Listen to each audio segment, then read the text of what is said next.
Thank you, Manny. Thank you, Chancellor Folt, Dean Mattson. I also want to thank Professor Randall Stiers, who is chair of the Department of Religious Studies, a department that is, in every sense, what got me here. I am so honored to be standing in front of you. I am incredibly proud to be a graduate of this extraordinary institution.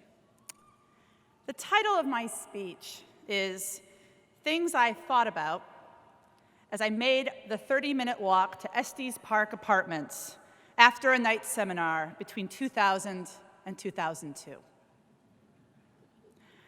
I'm going to quit. I'm going to nursing school. I'm going to learn how to be a plumber. I'm going to become an investment banker. I don't know what I'm going to do, but I'm quitting. Which was the moment that broke me? Was it when Erin used the word postmodern 3 times in one sentence? Was it when Sarah said she isn't into theory to explain why she thought a book was weak? Or was it when James spent 6 minutes explaining to the room that we didn't understand the author's methodology? It's not them. They don't help, but really, it's me I can't stand. Why did I make that weird joke? Why didn't I interrupt James, but then I did interrupt Simon? Why did I think I had the right to be the first person to reply to that question that was obviously meant for Caleb, that weird staring dude who always sits outside the circle because he's clearly judging us for being in the circle? Why does the teacher seem to like Caleb so much? Why am I obsessed with Caleb? Caleb should become the professor. Caleb should definitely get his PhD. I should go to Baton Rouge and start a small business, or maybe move to Boulder and start a new religious movement. But I am definitely not going to get my PhD. Right now, I have $18.32 in my checking account, and that $18 is destined to go right into the coffers of Harris Teeter. Maybe I should work for Harris Teeter. Maybe I will use that $18 to only buy Hershey's chocolate. Maybe I will use it to buy mixers for the vodka left in the freezer. Maybe I will buy pasta and lettuce and be a proper adult. Am I a proper adult? A graduate seminar can feel alternatively like a full-scale combat to the nerd death or the quietest, slowest 3 hours you have ever spent in your adult life. The winner is never the one with the right politics, but the one with the right footnotes, the right list of last names and books that show whatever was just said before isn't nearly precise enough. Politicians think that the academy is a liberal hotbed, but there is nothing more conservative than a situation where the person who wins is the one who can name the most obscure 19th century title. I actually can't believe the title that Sarah mentioned. I'm checking on it right when I get home. I'm checking on the title, and then I'm quitting. Maybe first I should do my presentation for Barry's class. I really like that class. I like Barry. I think he hikes, and maybe that's why he's more happy than I am. I should hike more. Maybe I should take up rock climbing. That sounds expensive. In any event, his class is about the hermeneutics of images, and in it, we talk about how nobody throughout history seems ever really comfortable with any given statue for long. There's a word for this, iconoclasm, which literally means image breaking. And it refers to the impulse to break or destroy images, like when a successor king will destroy the images of a predecessor king. This kind of social effacing is universal. There is no society on earth where change doesn't include one group saying to another, we don't want those images of what came before anymore. We talk in class about where we see iconoclasm in contemporary life, where we find people hoping to get rid of an icon in order to make way for new ones. The obvious campus example is Silent Sam, and we hover around it, never really directly saying much of it. The norther in me obnoxiously asks, why is that guy still here?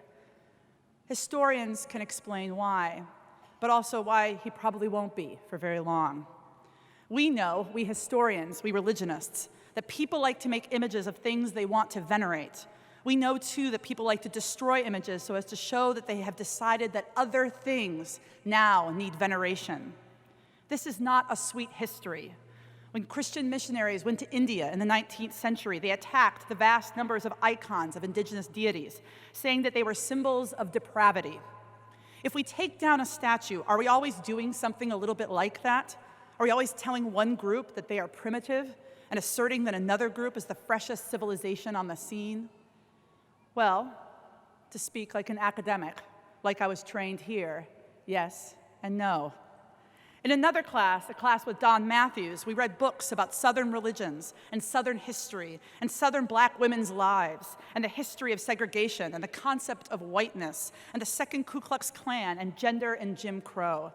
We read a book by Charles Reagan Wilson called Baptized in Blood, The Religion of the Lost Cause. And together these books taught us how it came to pass that a certain society produced a certain set of icons in order to reiterate a peculiar political structure in which some people got to rule and other people had to be supplicant to that rule. The historian of religions knows that one idea of ritual will quickly, inevitably, be toppled by another, not in the quickness of time that anyone wants or needs, but in the slow accretion of seeing new things from old icons. Some icons stay for millennia, others disappear inside a century. The Christian missionaries never rid India of its icons, and today in India, building monumental statuary remains a competitive political act. So tomorrow I'm definitely going to quit. But first, I have to look up that book that Sarah definitely made up, and then I have to see who is building those statues in India and who wants them and who doesn't, because if I've learned anything, no statue goes up or comes down without some people being left quite unhappy. I'm almost home. Now my favorite part of the walk, the switch off North Greensboro Street to Pleasant Street, a street with small, ungrand houses leading into the leafy border of Estes Park. I am walking home, and it is warm Carborough night, and I'm tired, and I'm less annoyed, and maybe still plotting escape. I haven't decided exactly to quit.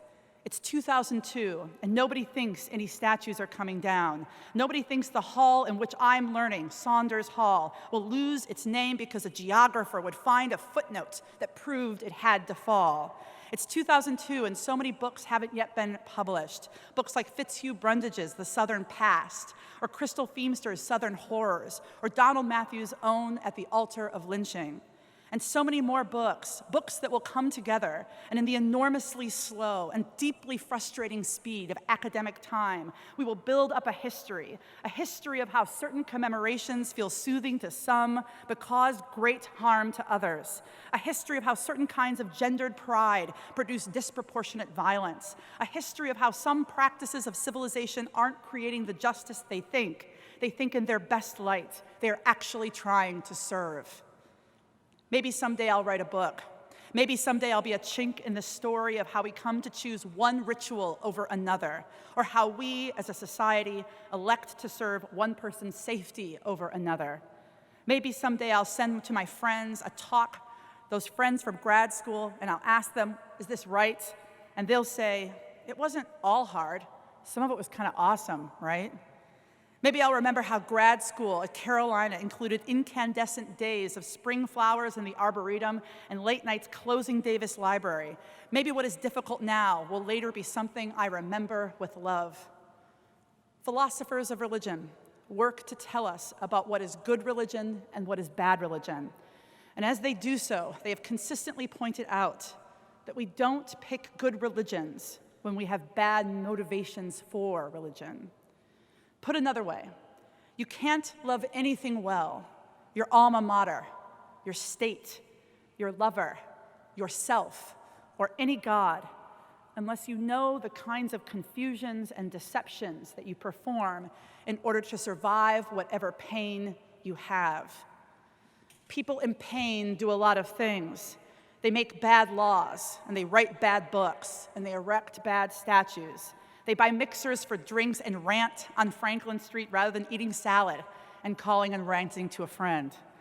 And we go to universities not to decide what is definitively good and what is definitively bad, but to learn how to think through our discomforts and our pain with reason, and how to reason towards fairness, given the infinite complexities of human life, toward the good and the bad that will inevitably haunt every day, every job, and every walk home from work. There's a new fear factor on tonight. I have pasta to cook. Tomorrow I might quit, but maybe not. We'll see where I am then, and whether I have the energy to ask another question, and another, and again. Thank you very much.